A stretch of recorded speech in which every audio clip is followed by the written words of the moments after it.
우리는 돈이 없어서, 힘이 없어서 억울한 일을 당한다고 말합니다. 정말 그럴까요? 또 실수했어. 고객을 장난으로 보나? 무릎 꿇고 사과해. 죄송합니다. 정말 죄송합니다. 아무리 잘못해도 무릎을 꿇리다니 제정신이요. 백도 없고 돈도 없으니까 이런 대우받는 거예요. 평생을 약자에게만 강했던 한 남자. 그에게 나타난 건 돈도 배경도 없어 보이는 작은 체구의 칠순 할머니였습니다.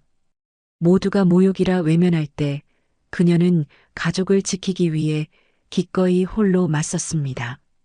모두가 숨죽인 로비. 그녀가 건넨 낡은 통장 안에는 누구도 상상 못했던 숫자가 숨겨져 있었습니다. 그 숫자가 밝혀지는 순간 모든 것이 뒤바뀝니다. 67억 3,800만 원입니다. 한순간에 모든 것을 잃게 된 남자와 용기 하나로 세상을 뒤흔든 여자. 진정한 품격과 용기가 무엇인지 보여주는 통쾌한 한방. 과연 이 싸움의 승자는 누가 될까요? 그리고 이 작은 용기가 모두의 마음을 바꿀 수 있을까요? 오늘의 이야기 시작합니다. 그 전에 잠깐 구독과 좋아요 눌러주시면 큰 힘이 됩니다. 새벽 5시 반, 옥부는 어김없이 눈을 떴습니다.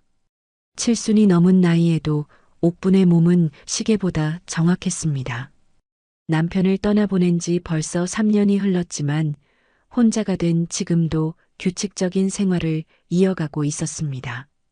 슬리퍼를 신고 뒷마당으로 나가니 이슬이 맺힌 상추와 고추 그리고 토마토가 반갑게 인사를 건넸습니다.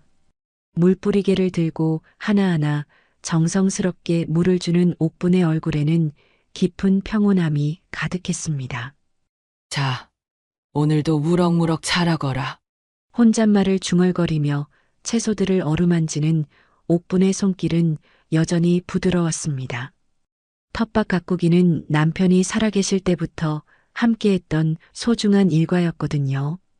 지금은 혼자지만 이 작은 정원이 옥분에게는 큰 위안이 되어주고 있었습니다.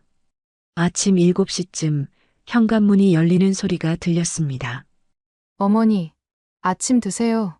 며느리 서영이 들어왔습니다. 서영의 손에는 김치통과 미역국이 담긴 용기가 들려 있었지요. 서영은 이른 출근 시간에도 불구하고 매일 아침 시어머니 집에 들러 반찬을 챙겨주는 효부였습니다. 결혼한 지 10년이 넘었지만 단 한 번도 거르지 않았어요. 고마워. 서영아, 매일 이렇게 챙겨주니 미안하기만 하네. 옥분이 서영의 손을 잡으며 말했습니다. 그런데 뭔가 이상했습니다. 평소 따뜻하고 부드럽던 서영의 손이 차갑게 떨리고 있었기 때문입니다. 그런데 얼굴이 왜 그래? 많이 피곤해 보이는데. 옥부는 며느리의 눈가에 드리워진 짙은 그늘을 놓치지 않았습니다. 평소 활기차고 밝던 서영의 모습과는 사뭇 달랐습니다. 마치 큰 걱정거리라도 있는 것 같았어요. 아, 요즘 은행 일이 좀 바빠서 그래요. 새로운 부장님이 워낙 까다로우셔서. 서영은 애써 웃으며 대답했지만 그 웃음 뒤에 숨겨진 고통을 옥부는 느낄 수 있었습니다. 서영은 평소 어떤 어려움이 있어도 시어머니 앞에서는 항상 밝은 모습만 보여주려고 노력했거든요. 그것이 오히려 옥분을 더욱 걱정스럽게 만들었습니다.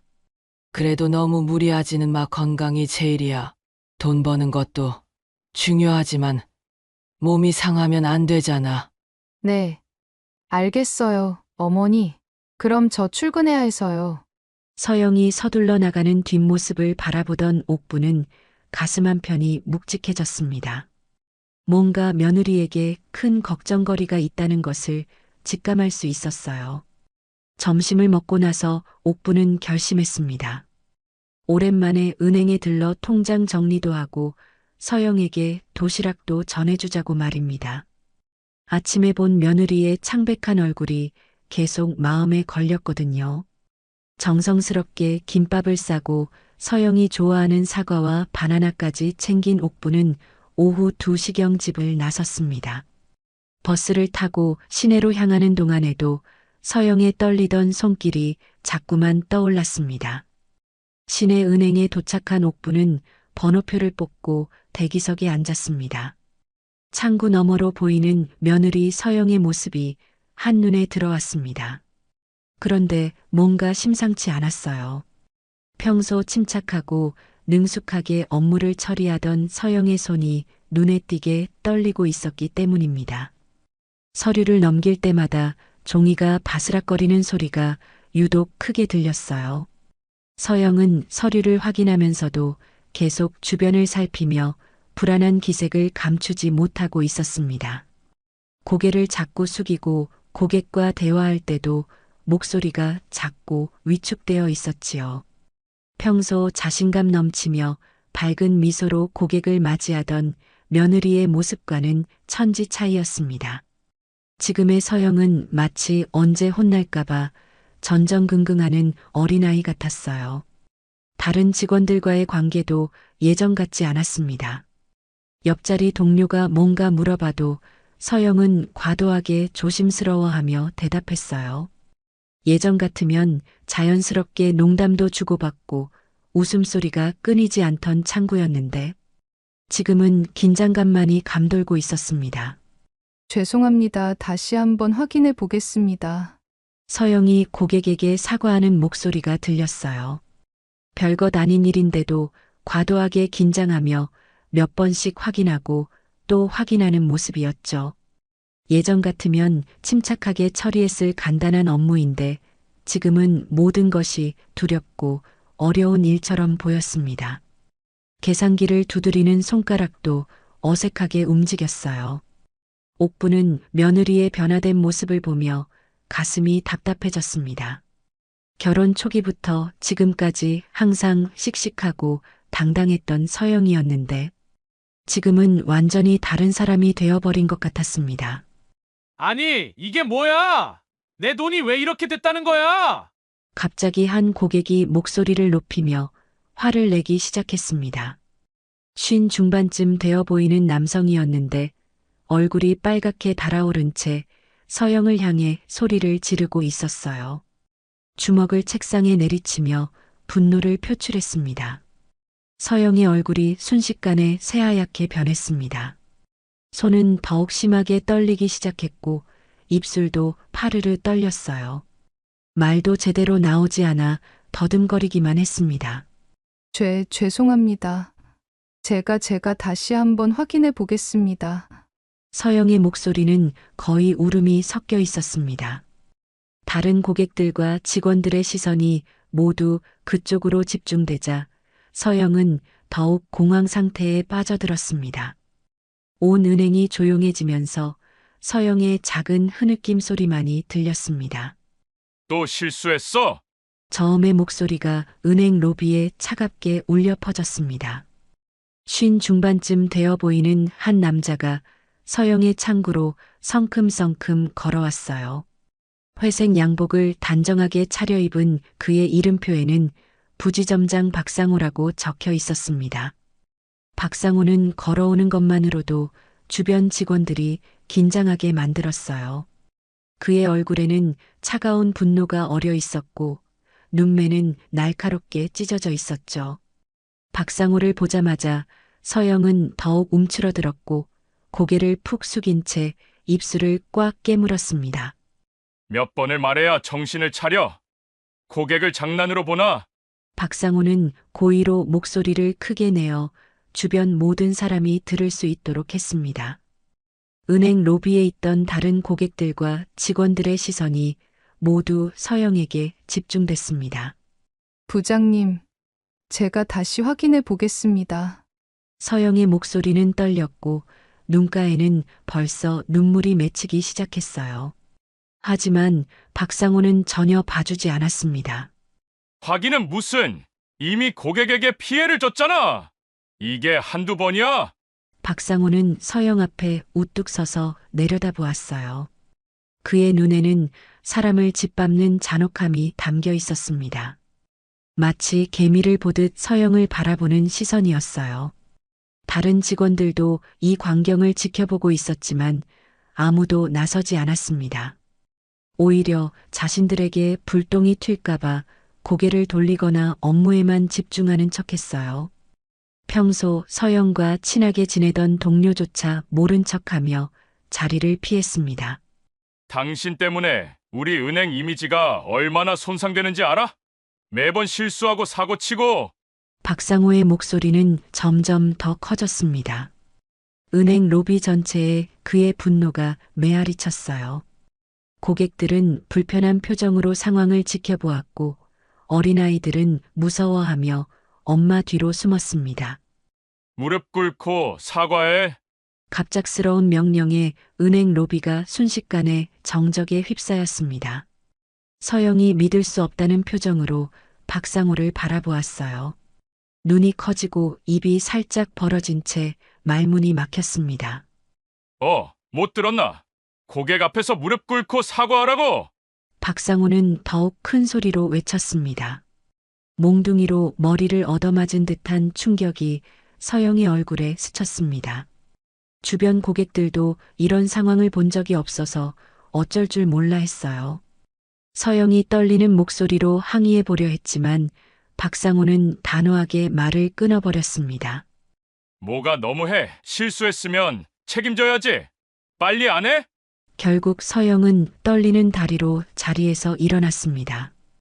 온 은행의 시선이 집중된 가운데 그녀는 천천히 바닥에 무릎을 꿇었어요. 눈물이 뺨을 타고 흘러내렸고 어깨는 작게 떨리고 있었습니다. 평생 이런 굴욕을 당해본 적이 없던 서영에게는 견디기 어려운 순간이었어요. 아무리 잘못해도 무릎을 꿇리다니 제정신이요? 옥분이 대기석에서 벌떡 일어나며 외쳤습니다. 그동안 가만히 지켜보던 그녀의 눈에는 분노의 불꽃이 타오르고 있었어요. 칠순이 넘은 나이에도 그 목소리에는 젊은이 못지않은 기운이 실려 있었습니다. 작은 체구였지만 당당한 자세로 박상호를 노려보는 모습은 위압적이기까지 했어요. 은행 로비에 있던 모든 사람들이 옥분을 바라보았습니다. 무릎을 꿇고 있던 서영도 고개를 들어 시어머니를 보았어요. 눈물로 범벅이 된 얼굴에 놀라움과 안도감이 동시에 스쳤습니다. 할머니, 여기서 뭐 하세요? 가족이에요. 박상호가 비웃듯 말했습니다. 하지만 옥부는 전혀 물러서지 않았습니다. 오히려 한 걸음 더 앞으로 나아가 박상호와 정면으로 마주 섰습니다. 네, 제 며느리요. 사람이 실수를 했다고 이렇게 모욕을 주는 게 맞습니까? 옥분의 목소리는 떨리지 않았어요. 오히려 확고하고 단호했습니다. 주변 고객들도 이 작은 할머니의 용기에 감탄하며 상황을 지켜보았습니다. 실수라고요? 이게 한두 번입니까? 고객 갖고 장난치는 직원을 어떻게 놔둡니까? 박상호는 목소리를 더욱 높였어요. 하지만 옥분도 지지 않았습니다. 오히려 더욱 당당하게 맞섰죠. 그럼 제대로 교육을 시키시든지 아니면 대화로 해결하시든지 해야죠. 사람을 무릎 꿇리는 게 교육입니까? 이게 사람 대접하는 겁니까? 옥분의 말에 주변 고객들이 고개를 끄덕이기 시작했습니다. 누군가는 맞는 말씀이다라고 중얼거렸고 다른 사람들도 동조하는 분위기였습니다. 박상호는 이런 상황이 불리하다는 것을 느꼈는지 더욱 공격적으로 나왔습니다.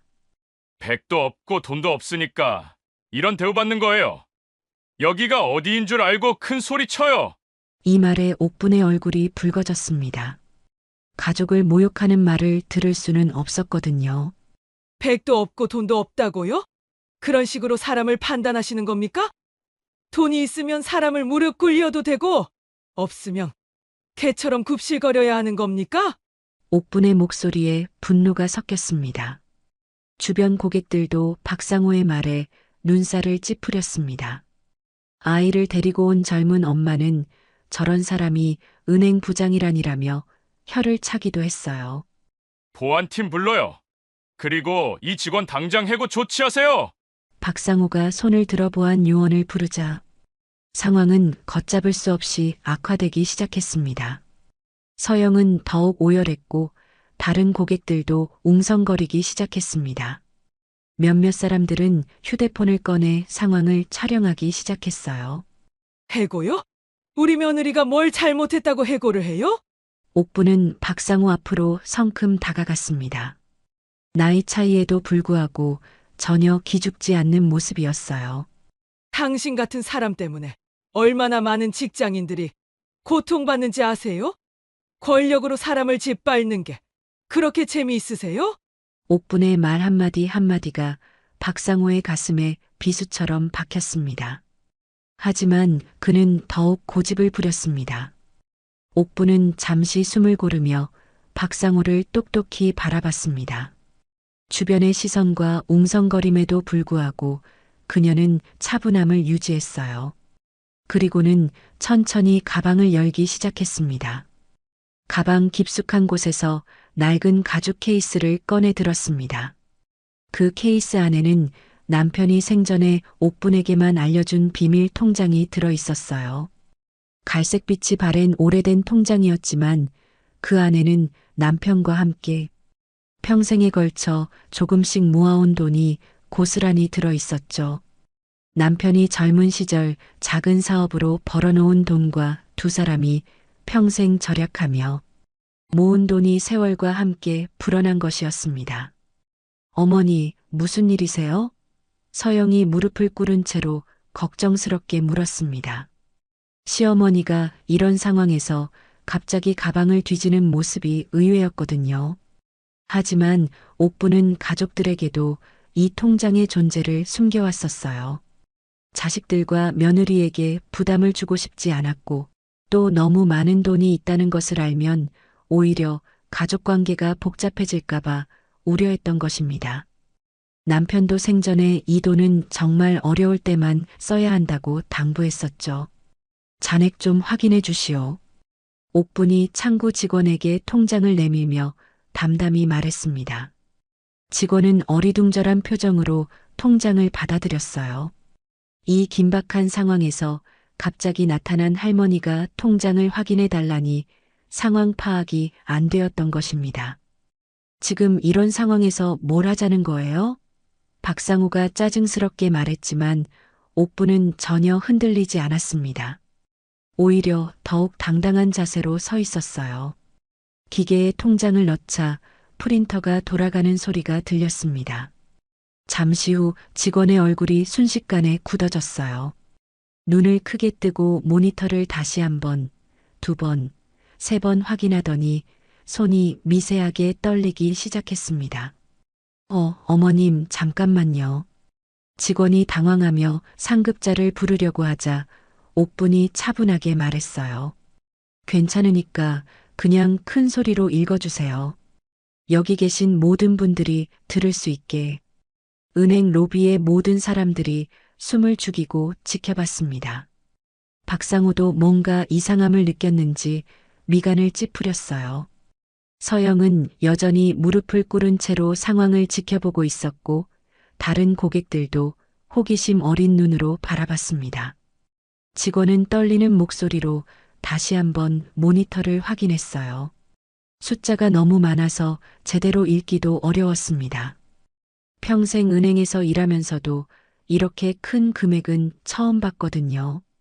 정확히 얼마인지 말씀해 주시오. 옥분이 다시 한번 차분히 요청했습니다. 주변 사람들의 시선이 모두 직원에게 집중됐어요. 박상호조차 궁금한 표정으로 바라보고 있었습니다. 직원은 심호흡을 한번 크게 하고는 떨리는 목소리로 말하기 시작했어요. 잔액이 67억 3,800만 원입니다. 직원의 말이 끝나자 은행 로비가 순식간에 조용해졌습니다. 마치 시간이 멈춘 것처럼 모든 사람들이 그 말을 되새기고 있었어요. 67억이라는 숫자가 귀에 제대로 들어오지 않았거든요.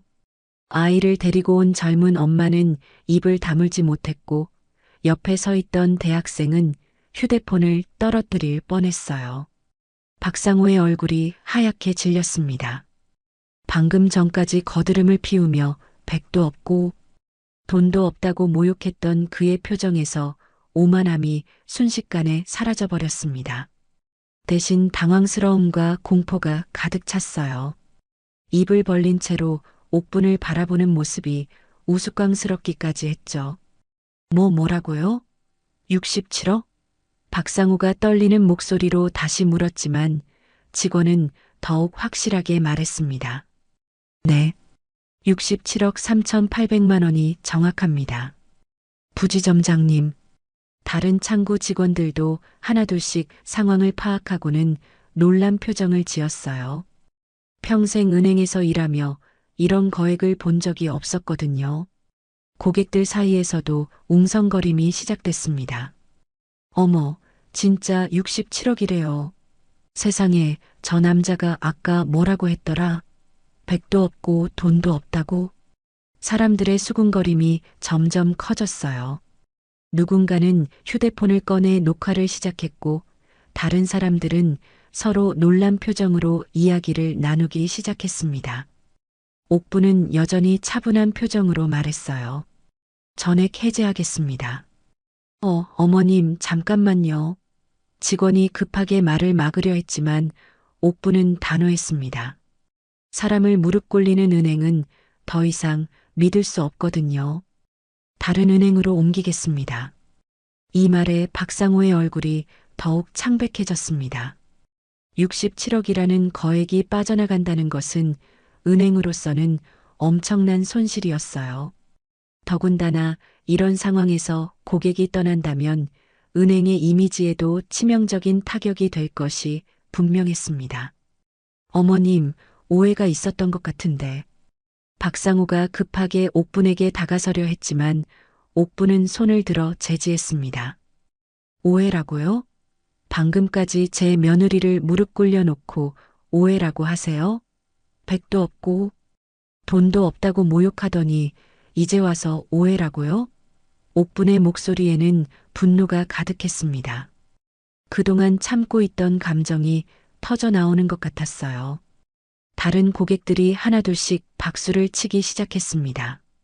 처음에는 한두 명이었지만 점점 더 많은 사람들이 박수에 동참했어요. 잘했어요. 사람을 그렇게 대하면 안 되죠. 고객들의 응원이 쏟아졌습니다. 누군가는 갑질하는 놈들 혼내주세요. 라고 외쳤고 다른 사람들도 동조하며 옥분을 지지했습니다. 박상호는 이제 완전히 공황 상태가 되어 어쩔 줄 몰라 했습니다.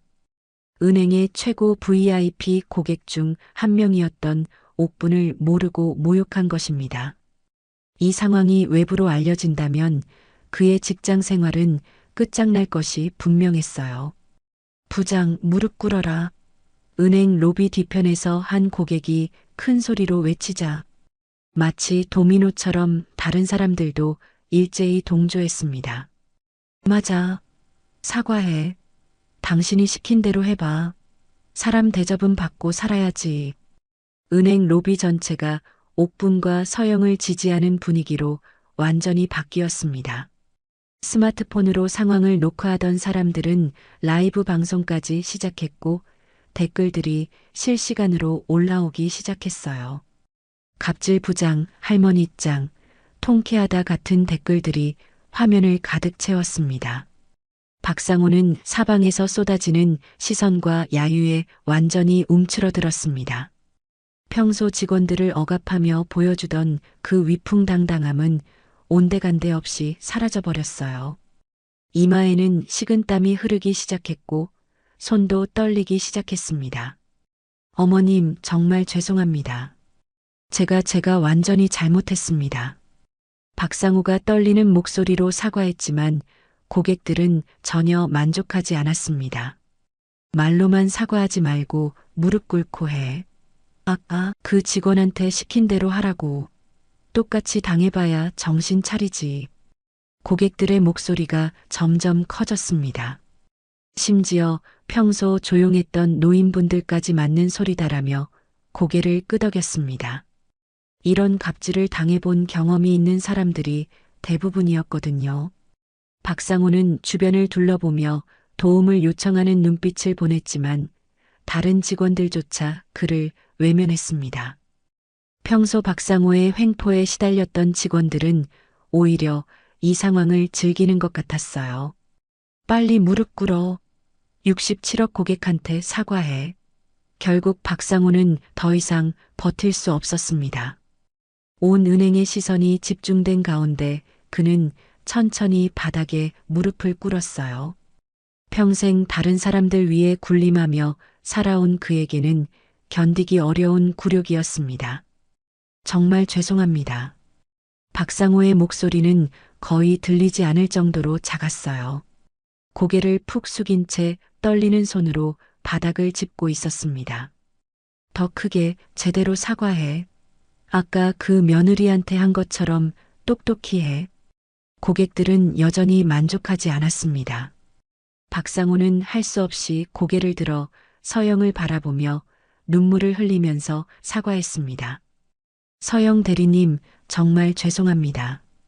제가 완전히 잘못했습니다. 용서해 주세요. 서영은 시어머니의 도움으로 일어나 옥분에게 달려왔습니다. 옥분의 품에 안긴 서영은 오열하며 말했어요. 어머니 덕분에 살았어요. 정말 고마워요. 서영의 목소리는 감격과 안도감으로 떨렸습니다. 그동안 참아왔던 모든 스트레스와 굴욕감이 한꺼번에 터져나왔어요. 온 은행 로비는 박수와 환호로 가득 찼습니다.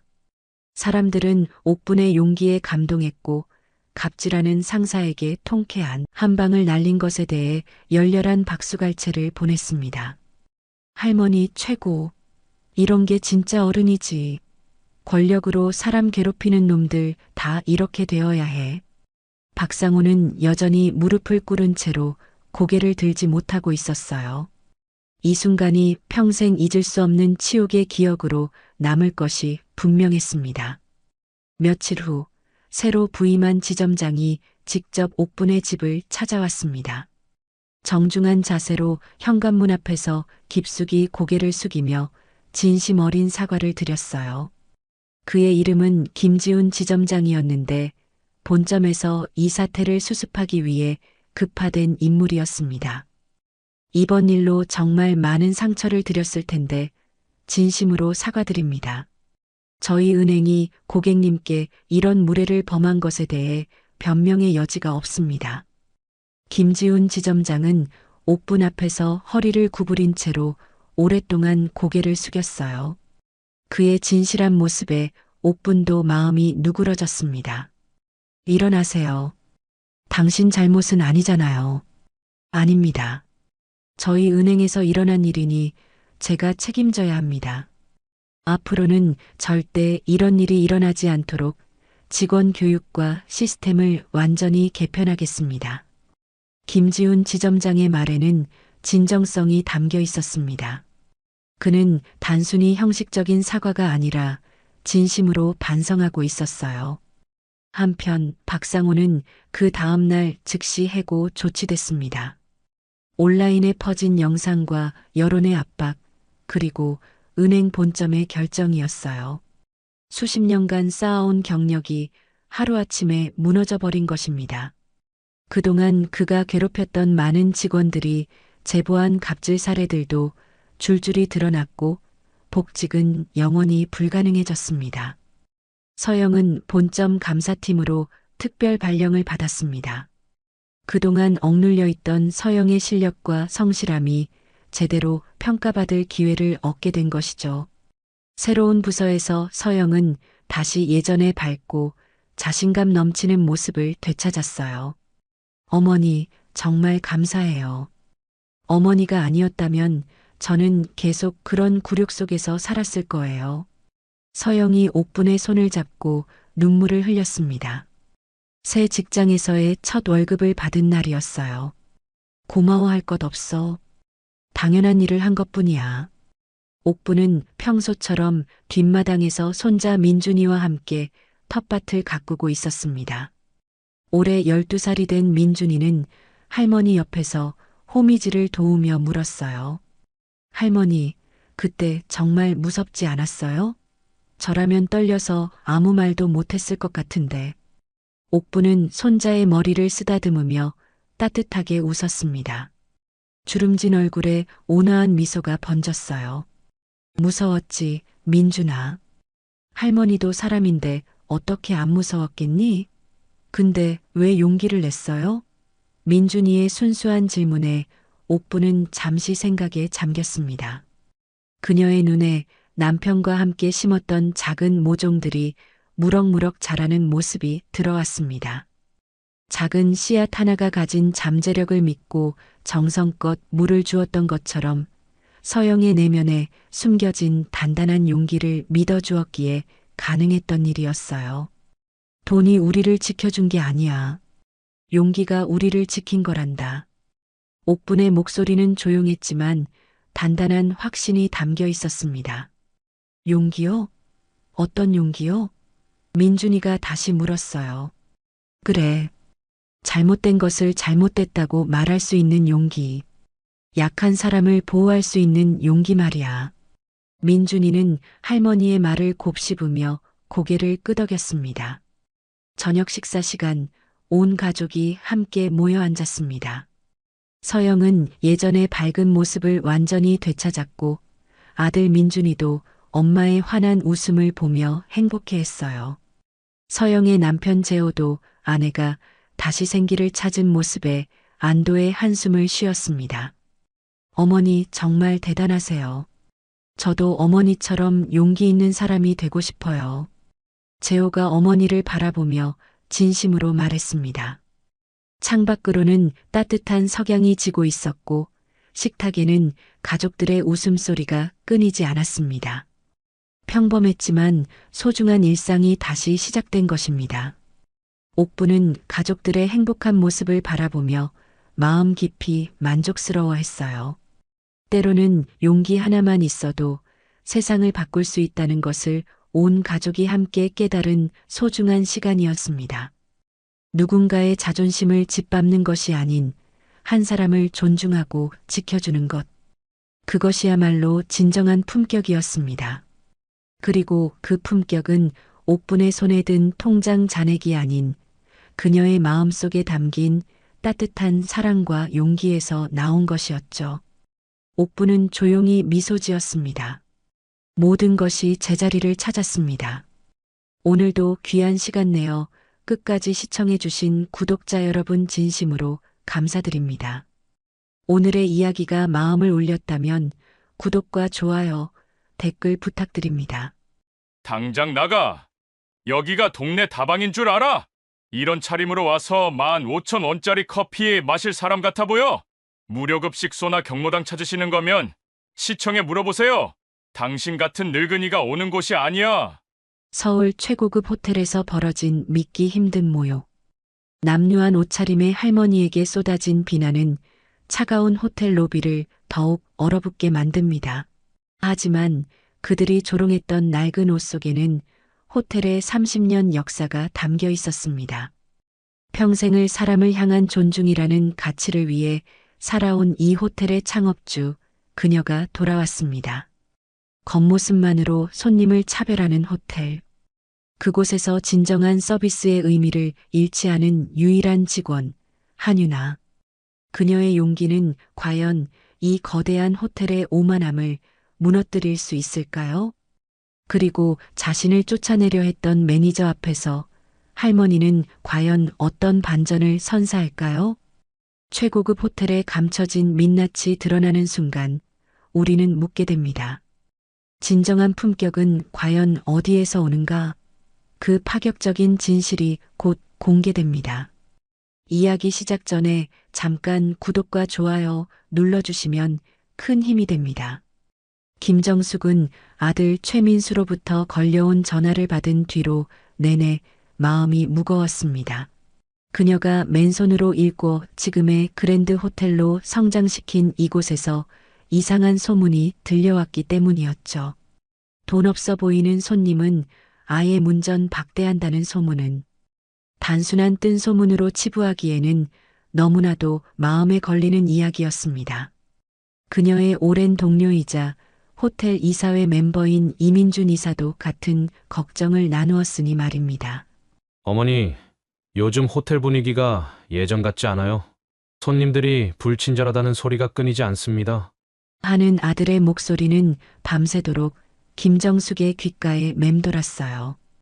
평생을 손님을 왕처럼 모시며 살아왔는데 아들에게 경영권을 물려준 지 10년 만에 이런 일이 벌어지고 있다니 믿을 수가 없었습니다. 직접 눈으로 확인해야만 직성이 풀릴 것 같았습니다. 그녀는 다음 날 아침 평소와는 전혀 다른 차림으로 집을 나섰습니다.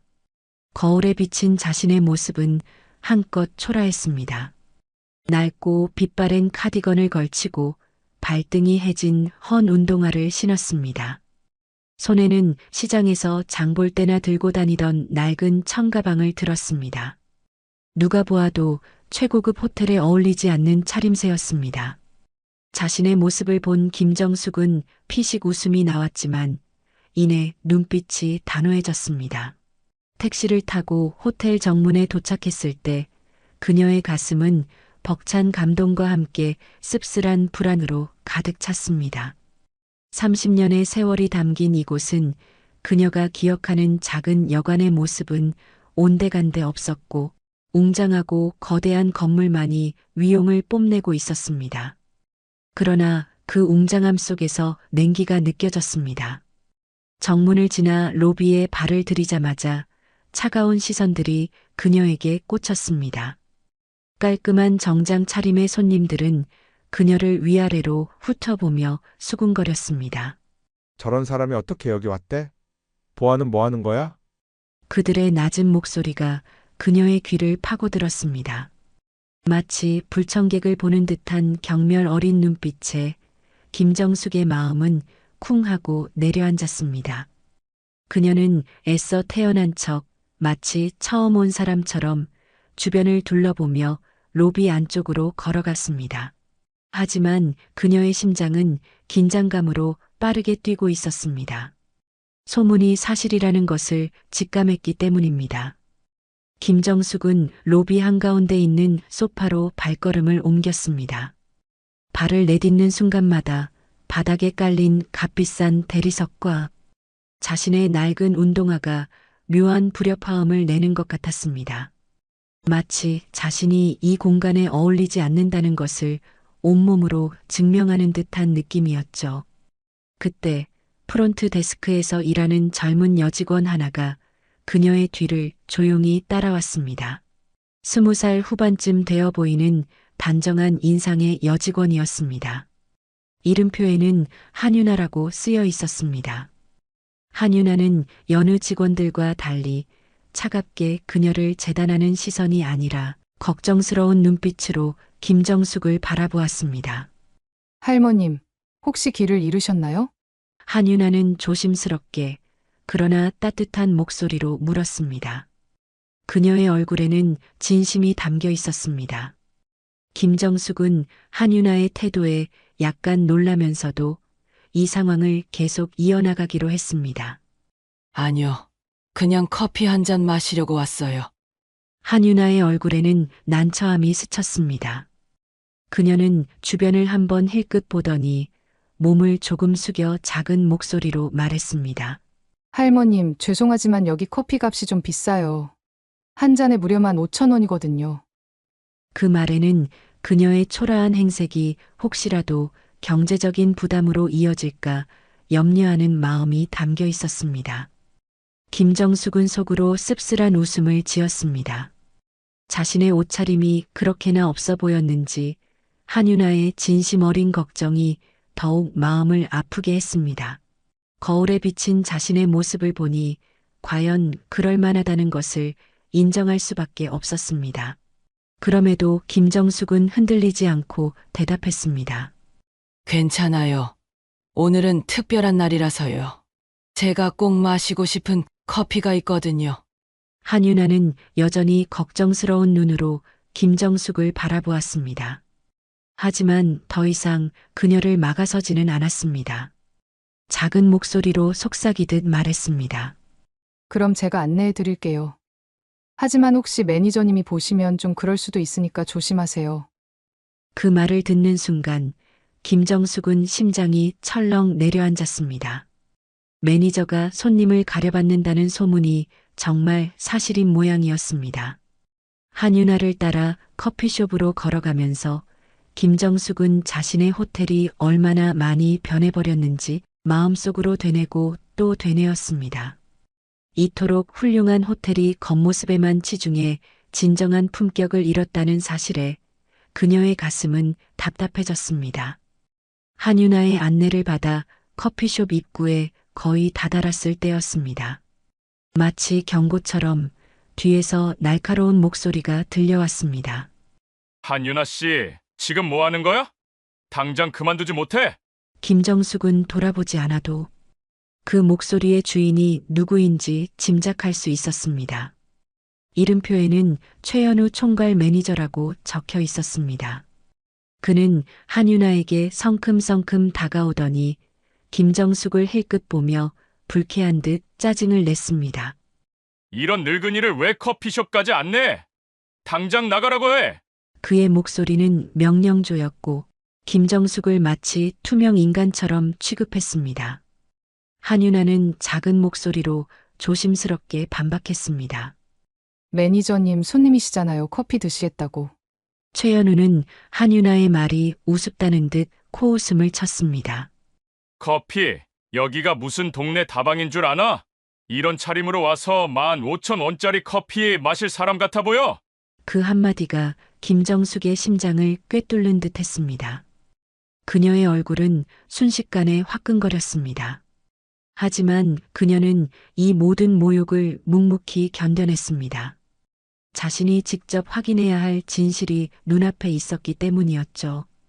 김정숙은 억눌린 분노 속에서 침착하게 말했습니다. 젊은 친구, 나도 돈은 있어요.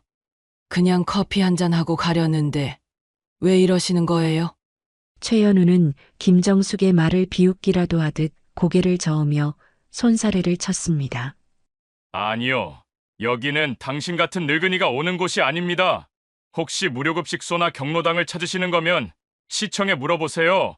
죄송하지만 저희는 품격 있는 호텔을 지향합니다. 다른 고급 손님들에게 피해가 될 수 있어요. 최현우의 말이 김정숙의 뇌리를 스치는 순간 30년 전의 기억이 파노라마처럼 펼쳐졌습니다. 처음 이 자리에 작은 여관을 열었을 때 그녀는 남루한 차림의 손님들을 그 누구보다 따뜻하게 맞아주었습니다. 출장 나온 세일즈맨, 시골에서 올라온 농부, 일자리를 찾아 헤매던 청년들까지 모두 그녀에게는 귀한 손님이었죠. 특히 20년 전 비 오는 날 밤에 찾아왔던 한 할아버지가 떠올랐습니다. 옷은 흠뻑 젖고 신발은 너덜너덜했지만 김정숙은 따뜻한 수건과 새 옷까지 내어주며 그 할아버지를 보살폈습니다. 할아버지는 다음 날 눈물을 글썽이며 너무 고맙다고 인사하고 떠났습니다. 김정숙은 그때 진심으로 깨달았습니다. 사람은 겉모습이 아니라 마음으로 대해야 한다는 것을요. 그런데 지금 자신이 평생을 바쳐 키운 호텔에서 이런 일이 벌어지고 있다니 마음이 너무 아팠습니다. 그녀의 가슴은 아릿한 고통으로 가득 찼습니다. 최현우는 김정숙의 속마음은 안중에도 없다는 듯 계속해서 그녀를 몰아붙였습니다. 그의 목소리는 점차 커졌고 날이 선 채였습니다. 지금 다른 손님들이 다 보고 있잖아요. 제발 당장 나가주세요. 아니면 보안을 부를 수밖에 없어요. 주변의 시선들이 그녀에게 쏠렸습니다. 저들이 모두 자신을 잡상인이나 정신이 온전치 못한 노인처럼 보고 있다는 것을 김정숙은 느낄 수 있었습니다. 굴욕감과 수치심이 동시에 밀려왔습니다. 정말 이 상황을 여기서 끝내고 자신의 정체를 밝혀야 할까? 그녀는 잠시 흔들렸습니다. 하지만 끝까지 지켜보겠다고 다짐했습니다. 과연 이 호텔에 아직 사람을 대하는 진심이 남아 있을까요? 바로 그때 한윤아가 최현우 매니저 앞에 굳건히 섰습니다. 매니저님, 이건 아니에요. 아무리 그래도 이렇게 손님을 대하면 안 되죠. 최연우는 한윤아의 예상치 못한 반항에 격분했습니다. 한윤아 씨, 지금 나한테 반항하는 거야? 신입 주제에 감히 내 앞에서 이 늙은이를 두둔해? 그의 고함은 로비에 있던 모든 사람들의 시선을 집중시켰습니다. 한윤아의 목소리는 미세하게 떨리고 있었지만 그녀는 물러서지 않았습니다. 반항이 아니라 옳은 말씀을 드리는 거예요. 저희가 직원 교육받을 때 분명히 들었거든요. 모든 손님을 똑같이 정중하게 대하라고요. 저희 호텔의 가장 중요한 가치는 손님에 대한 존중이라고 배우지 않으셨습니까? 한윤아는 최연우의 말에 논리적으로 반박하며 김정숙을 끝까지 감싸려 했습니다. 그녀의 용기 있는 행동에 김정숙은 가슴이 뭉클했습니다. 이 차갑고 냉정한 호텔에서 아직도 이런 따뜻한 마음을 가진 직원이 있다니. 한윤아는 최연우의 계속되는 윽박지름에도 불구하고 김정숙을 이끌어 로비 한쪽의 조용한 테이블로 안내했습니다. 물 한 잔을 가져다 주며 그녀는 작은 목소리로 속삭였습니다. 죄송해요, 할머님. 매니저님이 평소에 좀 그러세요. 하지만 걱정하지 마세요. 제가 끝까지 도와드릴게요. 그녀의 진심 어린 미소를 보며 김정숙은 마음이 뭉클했습니다. 아직 이 호텔에 희망이 있구나 싶었어요. 하지만 최연우는 포기하지 않았습니다. 그는 한윤아를 따라 테이블까지 다가와서는 더욱 큰 소리로 윽박질렀습니다. 한윤아 씨, 당장 이 노인네 내보내. 이게 마지막 경고야. 그의 목소리는 로비에 있는 모두를 얼어붙게 만들었습니다. 최연우는 한윤아의 행동에 더욱 격분했습니다. 주변의 손님들이 모두 저희 쪽을 쳐다보았고 김정숙은 얼마나 부끄러웠는지 모릅니다. 그녀의 얼굴은 화끈거렸지만 동시에 단단한 결심이 섰습니다. 이 상황의 끝을 보리라. 바로 그때 로비 저쪽에서 누군가 급하게 걸어오는 소리가 들렸습니다. 돌아보니 정장 차림의 50대 중반 남자가 이쪽을 향해 오고 있었습니다. 이름표에는 이민준 이사라고 적혀 있었습니다. 그는 김정숙이 호텔을 경영할 때부터 함께 일했던 오랜 동료이자 호텔의 중요한 의사 결정권자였습니다. 이민준은 이 상황을 목격하고 있었던 모양입니다. 그는 가까이 다가와서 김정숙의 얼굴을 자세히 보더니 갑자기 눈이 휘둥그레졌습니다. 회장님? 그가 조용히 그러나 명확하게 말했습니다. 그 한마디가 로비 전체를 순식간에 정적에 휩싸이게 만들었습니다. 최연우도 한윤아도 주변의 모든 손님들도 깜짝 놀란 표정으로 김정숙을 쳐다보았습니다. 최연우는 충격에 빠진 듯 입을 벌린 채 김정숙과 이민준 이사를 번갈아 보며 아무 말도 하지 못했습니다. 이민준은 김정숙의 낡은 차림새를 보고 당황한 듯 허둥지둥했습니다. 그러더니 깊숙이 허리를 숙여 정중하게 인사했습니다. 회장님, 어쩐 일로 오셨나요? 미리 연락이라도 주시지 않으셨습니까? 이민준 이사는 그런 최연우를 돌아보며 차가운 목소리로 말했습니다. 최 매니저, 지금 무슨 일이 있었던 거야? 설마 회장님을 내쫓으려고 한 건가? 그의 목소리에는 분노가 서려 있었습니다. 최연우는 얼굴이 하얗게 질린 채 고개를 푹 숙였고 이민주는 더욱 격분한 목소리로 최연우에게 말했습니다. 당장 최민수 대표님께 연락하세요. 회장님 오셨다고. 그제야 김정숙은 천천히 자리에서 일어섰습니다. 아닙니다. 이 이사님. 제가 직접 올라가지요. 그녀는 이민준과 함께 아들이 있는 30층 대표이사실로 발걸음을 옮겼습니다. 로비의 모든 사람들은 그 자리에 멈춰서서 방금 벌어진 믿기지 않는 상황을 곱씹고 있었습니다. 30층 회장실에 도착하자 아들 최민수는 어머니의 초라한 차림을 보고 깜짝 놀라며 자리에서 일어났습니다. 그의 얼굴에는 혼란과 당황스러움이 역력했습니다. 어머니, 어떻게 이런 차림으로 무슨 일이세요? 최민수는 무슨 영문인지 몰라 이민준 이사를 쳐다보았습니다.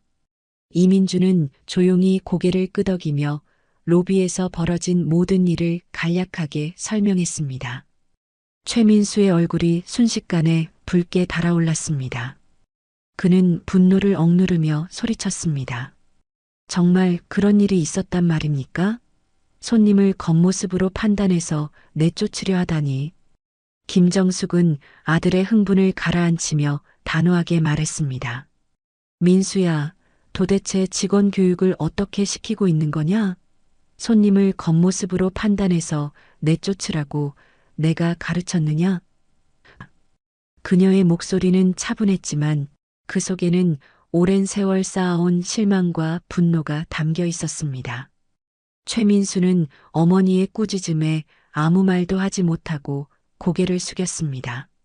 그는 자신의 안일한 경영으로 인해 어머니의 평생 철학이 훼손되었다는 사실에 깊은 죄책감을 느꼈습니다. 김정숙은 아들에게 말했습니다. 당장 최 매니저와 한유나 씨를 여기로 부르세요. 직접 만나서 이야기하겠습니다. 이민주는 즉시 연락을 취했습니다. 잠시 후 최연우와 한유나가 회장실로 올라왔습니다. 최연우의 얼굴은 백지장처럼 하얗게 질려 있었고 다리는 미세하게 떨리고 있었습니다. 옆에 선 한유나는 여전히 무슨 일인지 모른 채 불안해하고 있었습니다. 김정숙은 의자에 앉아 차분하게 최연우를 바라보며 입을 열었습니다. 최 매니저, 30년 전 제가 이 자리에 작은 여관을 열었을 때부터 지금까지 단 한 번도 손님을 겉모습으로 판단하라고 가르친 적이 없어요. 최연우는 고개를 푹 숙인 채 아무 말도 하지 못했습니다. 김정숙은 계속해서 말했습니다. 오히려 더 어려워 보이는 손님일수록 더욱 정중하게 대하라고 했죠. 왜냐하면 진짜 품격이란 그런 곳에서 나오는 거니까요. 그녀의 목소리에는 흔들림이 없었습니다. 최민수와 이민주는 그녀의 말을 들으며 깊은 깨달음을 얻는 듯 했습니다. 김정숙은 최연우를 향해 차분한 목소리로 자신의 경영 철학을 이야기했습니다. 최 매니저, 호텔이라는 공간은 단순히 잠을 자고 밥을 먹는 곳이 아니에요. 이곳은 사람의 마음을 위로하고 존중받는다는 느낌을 주는 곳이죠. 진정한 서비스는 손님의 지갑이 아니라 그 사람의 마음을 보는 겁니다. 그녀의 말 한마디 한마디에는 30년 넘게 쌓아온 세월의 지혜와 깊은 신념이 담겨 있었습니다. 최연우는 고개를 든 채 멍한 표정으로 그녀를 바라보았습니다. 그의 얼굴에는 부끄러움과 함께 이제껏 자신이 추구했던 가치가 얼마나 잘못되었는지 깨닫는 듯한 기색이 스쳤습니다. 김정숙은 최연우에게 마지막으로 충고했습니다. 젊은 친구, 당장 호텔 일을 그만두라는 말은 하지 않을게요. 하지만 앞으로는 꼭 기억하세요. 겉모습으로 사람을 판단하는 순간 당신은 이미 호텔리어가 될 자격을 잃은 겁니다. 최연우는 아무 말도 하지 못하고 다시 고개를 푹 숙였습니다. 이민준 이사는 옆에서 거들었습니다. 최 매니저, 회장님이 직접 나서서 확인하실 정도로 문제가 심각했다는 걸 이제 알겠나?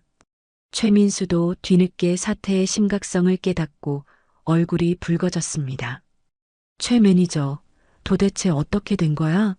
정말 손님을 차별해서 받았다고?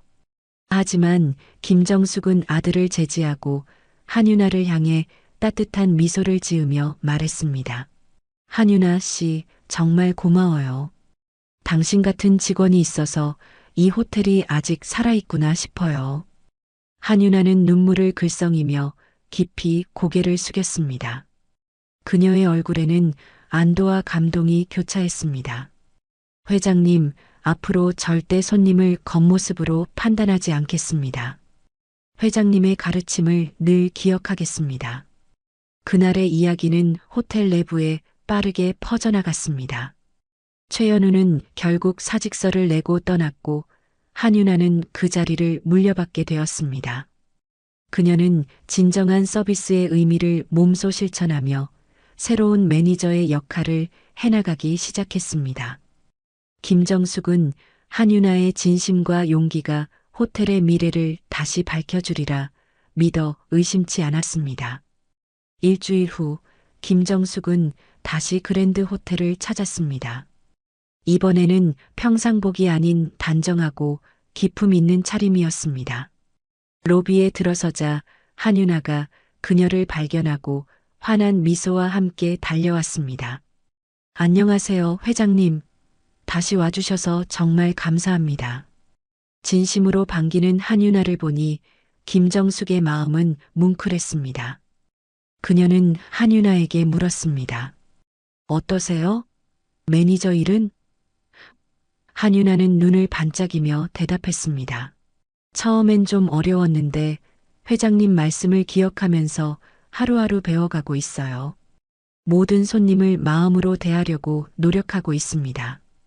그 말을 듣자 김정숙은 안심이 되었습니다. 호텔의 변화는 한윤아로부터 시작되고 있었습니다. 그녀는 라운지에서 커피를 마시며 주변을 둘러보았습니다. 호텔의 분위기는 완전히 달라져 있었습니다. 직원들은 어떤 손님에게든 정중하고 따뜻하게 응대하고 있었고, 특히 한 구석에서 작업복 차림의 아저씨가 커피를 마시고 있는 모습이 눈에 띄었습니다. 예전 같았으면 최연우가 내쫓았을 사람일 것입니다. 하지만 지금은 다른 고급 손님들과 똑같이 정중한 대접을 받고 있었습니다. 한윤아가 그녀 옆으로 와서 작은 목소리로 말했습니다. 회장님, 저분은 우리 호텔 인테리어를 맡은 업체 사장님이세요. 처음엔 작업복 때문에 다른 직원이 실수할 뻔했는데 제가 정중히 모셨더니 앞으로도 저희 호텔을 자주 이용하시겠다고 하셨어요. 김정숙은 만족스러운 미소를 지었습니다. 잘했어요. 그게 진짜 서비스예요. 호텔을 나서면서 김정숙의 마음은 뿌듯함으로 가득했습니다. 30년 전 그녀가 품었던 사람을 향한 존중이라는 꿈이 다시 살아나고 있었기 때문입니다. 진정한 품격은 겉으로 보이는 화려함이 아닌 보이지 않는 곳에서부터 시작됩니다. 그리고 그 시작은 바로 타인의 마음을 헤아리는 따뜻한 마음에서 비롯되는 것입니다.